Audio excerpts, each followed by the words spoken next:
বিডিওকে চেম্বারে আটকে রাখার হুমকি ওমদার বিজেপি বিধায়কের। টেন্ডার নিয়ে দুর্নীতি, সিন্ডিকেট করে ঠিকাদারদের কাজ পাইয়ে দেওয়া এবং বিরোধী দলের জনপ্রতিনিধিদের এলাকায় উন্নয়নের কাজ করতে না দেওয়ার অভিযোগ তুলে ওন্দা বিডিও অফিসের দরজায় বাইরে বিক্ষোভ বিজেপি বিধায়কের। বাঁকুড়ার ওন্দা ব্লকের বিডিওর বিরুদ্ধে মারাত্মক অভিযোগ ওন্দার বিজেপি বিধায়ক অমরনাথ শাখার। বৃহস্পতিবার বেলা 11টা নাগাদ ওন্দা ব্লক অফিসে হাজির হন ওন্দার বিজেপি বিধায়ক অমরনাথ শাখা। দলের 17 জন পঞ্চায়েত সমিতির সদস্যদের নিয়ে ওন্দা বিডিও অফিসে যান বিধায়ক অমরনাথ শাখা। বিডিওর সাথে কথা বলে বিডিও অফিসের গেটের সামনে বসে বিক্ষোভ দেখাতে শুরু করেন বিজেপি বিধায়কের নেতৃত্বে বিজেপির জনপ্রতিনিধিরা। আমাদের এখানে আজকের আশা, সারা পশ্চিমবাংলায় যে সময়তে মানুষ আজ ভেঙে পড়েছে, এই ধরনের মর্মান্তিক ঘটনা ঘটেছে, তার বিচার পাওয়ার আশায় গোটা পশ্চিমবাংলা যখন আজকে আচ্ছন্ন, সেই সময়তে আমাদের বিডিও সাহেব, ওনার ব্লক ডেভেলপমেন্ট অফিসার, সেই সময়তে উনি 1,26,00,000 টাকার টেন্ডার ঘোষণা করলেন। সেই জায়গাতে বিরোধীদের 17 জন মেম্বার আছে, আপনারা দেখতে পাচ্ছেন, প্রত্যেকেই আছেন। সেই মেম্বারদেরকে কোনো কাজ না দিয়ে, কোনো আইন কানুন না মেনে এই টেবিলে বসে আগে কন্ট্রাক্টরদের সঙ্গে রফা হয় যে কত পার্সেন্টেজ দেবে, তারপরে সেই টাকা গোনা হয়, তারপরে যেটা অনলাইনের মাধ্যমে সেই সকল কন্ট্রাক্টরদেরকে কাজ দেওয়া হয়। বিজেপির কোনো প্রতিনিধিদের জন্য কোনো কাজ নেই। সেখানে প্রাক্তন এমএলএ সাহেব এবং এই বিডিও সাহেব, উনার ভাইপো সভাপতি এবং আর দুজন আছে, আর কন্ট্রাক্টরদের 2-1 আছে যারা এই কাজটা সম্পূর্ণভাবে দালালি করেছে। তাই আমরা দীর্ঘদিন ধরে আবেদন নিবেদন করার পরেও কোনো কর্ণপাত করেননি। কোনো প্রধান, কোনো উপপ্রধান, কোনো সাধারণ মেম্বার যদি আসেন বিডিও অফিসে, উনার দরজা সবসময় বন্ধ থাকে, উনি কারোর জন্য এই দরজা খুলে দেননি। তাই গত কয়েকদিন আগে আমরা এসেছিলাম, বলে গেছিলাম, তাই আজকে আমরা এসেছি, উনাকে বললাম, আমাদের যা অভিযোগ আমরা জানালাম। উনি এমন ভাব করছেন যেন ভাজা মাছটি উল্টে খেতে জানেননি, কিন্তু চুরিতে উনি ফার্স্ট। উনাকে আজকে বললাম, হলে আপনি ওন্দা ছাড়ুন, নচেত আপনি যদি ওন্দায় থাকবেন, সর্বস্তরের জায়গায় যেয়ে যেগুলো মানুষের জনহিতকর কাজ এবং বিজেপি বিরোধী দলের জননেত্রীরা যেভাবে নির্বাচিত হয়ে এসেছেন তাদেরকেও সম্মান জানিয়ে আপনি চালান, আমরা সহযোগিতা করব। আর যদি না করেন, আগামী 4-5 দিনের মধ্যে আসছে, আপনাকে আমরা এই বাড়ির থেকে আমরা বেরোতে দেবো না। কাজের কথা যেটা উনি বলছেন, উনি হয়তো জানেন না যে কাজগুলো মানুষের জন্য করা হয়। যে কাজটা যেখানে মানুষের প্রয়োজন, সেই কাজটা সেখানে করা হয়। উনি যে কথা বলছেন, উনি না জেনে মানুষের সাথে যোগাযোগ ওনার বিচ্ছিন্ন হয়ে গেছে।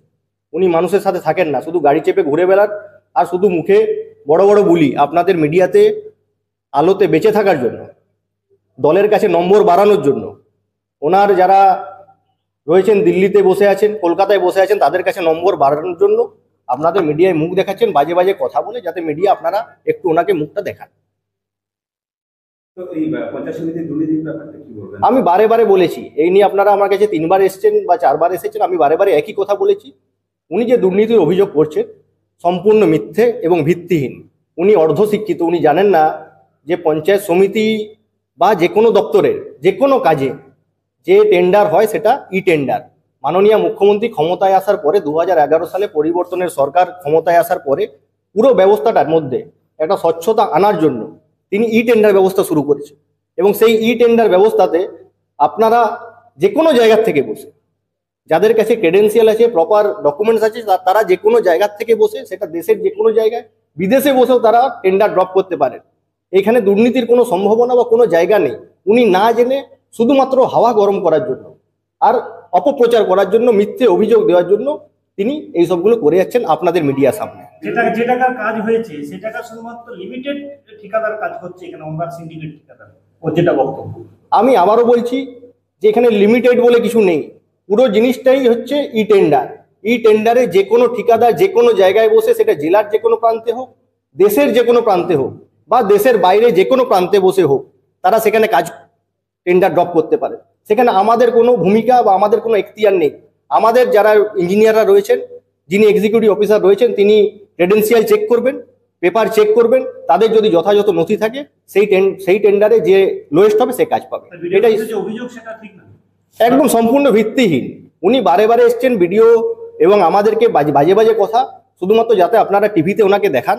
উনি হাওয়া গরম করছেন, ও দিল্লির কাছে নম্বর বাড়ানোর চেষ্টা করছেন।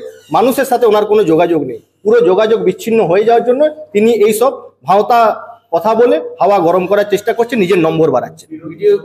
কোথা থেকে আইছে মালটা? তো ভাঙরের মাল। তাকে কি জন্য এনেছিল এখানে? তাকে ভোট করাবার জন্য এসেছিল। তাও আমি আজকে বললাম ভোট হয়ে গেছে, আপনি এবারে কেটে পড়ুন।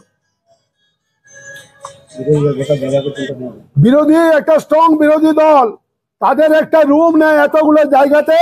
যদি তদন্ত করেন রাত দিনে সন্ধ্যাবেলাতে মদও চলে, মদ বিয়ারও চলে ঠান্ডা। অথচ আমাদের এতগুলো মহিলা পঞ্চায়েত সমিতির মেম্বার আছে, তাদের কোনো বসার একটা জায়গা পর্যন্ত করে দিতে পারেননি এই অপদার্থ ভিডিও।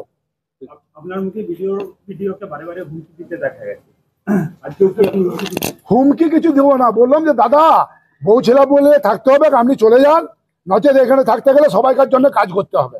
কারণ প্রত্যেকে নির্বাচিত প্রতিনিধি, কেউ এরা গঙ্গার জলে কেউ বানে কেউ ভেসে আসেনি, প্রত্যেকে মানুষ ভোট দিয়ে জিতিয়েছে।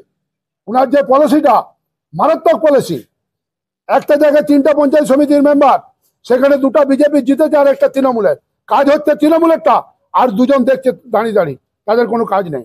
আবার কোনো যেগুলো কৃষক প্রধান এলাকা, সেই কৃষকদের জন্য যা কিছু আসছে, ধান বীজ, গম বীজ, সরষা বীজ, বাদাম, ঠিক সেইভাবে দিচ্ছে। এইখান থেকে গাড়ি করে বেরিয়ে যাচ্ছে। আপনাদেরকে আমরা হাতে নাতে এগুলো দেবো, ভিডিওকে বেরোতে দেবো না। যদি আগামী 7 দিনের মধ্যে আমাদের যারা সদস্যরা আছেন তাদের যদি সুবিচার না পাই, ওনাকে আমরা এই ঘরে আটকে রাখবো।